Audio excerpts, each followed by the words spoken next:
I'd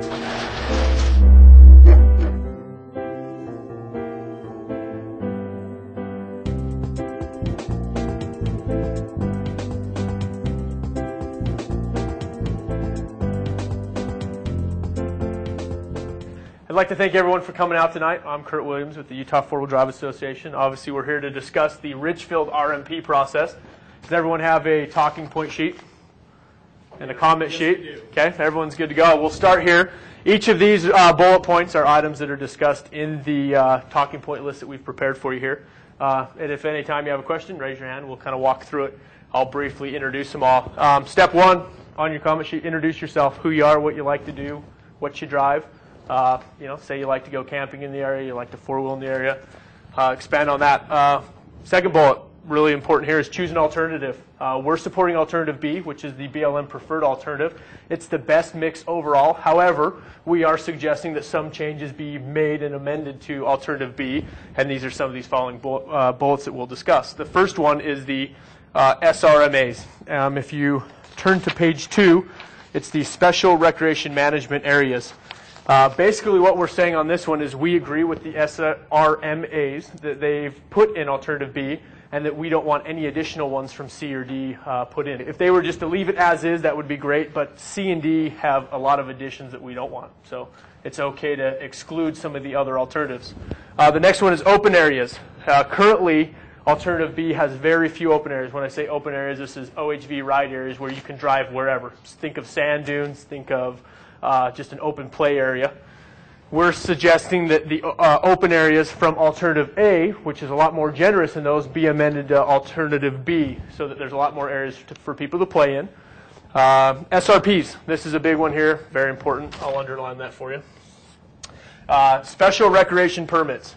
As of right now, the way the RMP reads says that there's only 10 people or 10 vehicles and 50 people. If you have any more than that, you have to have a permit. Well, 10 vehicles is pretty easy to come up with, even for a family reunion, a group picnic.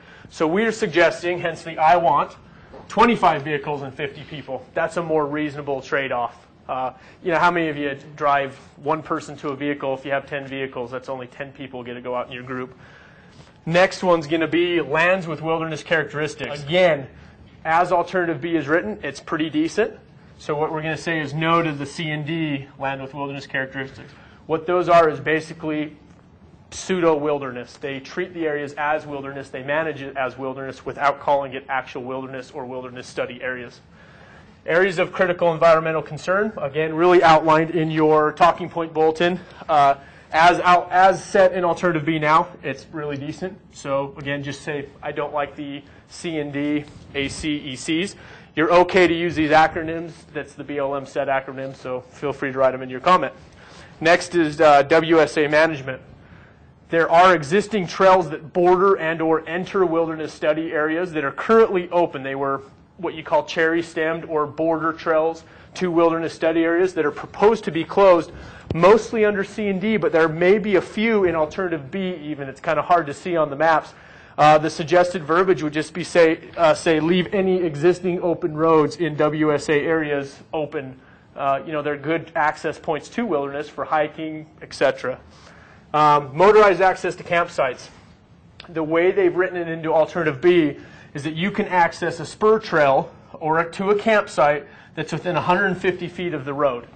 Well, that's a little tight, I think, as you notice. Think of a lot of campsites. So we're suggesting you say 300 feet or maybe just say any existing campsites that are spur trails. And we can go over that, and it's pretty well documented again in here. The last one is transportation. We're just saying that you recommend that the BLM consider any routes that they've left off of Alternative B that are suggested by the Utah Four-Wheel Drive Association. We'll be submitting a long list of any trails that they are missing and or trails that they have suggested to close, and include any trails or routes that the counties involved are suggesting be left in there, be it RS-2477 routes or county roads. We're recommending they be put on as well. You can find additional information on our website, u4wda.org. Any questions?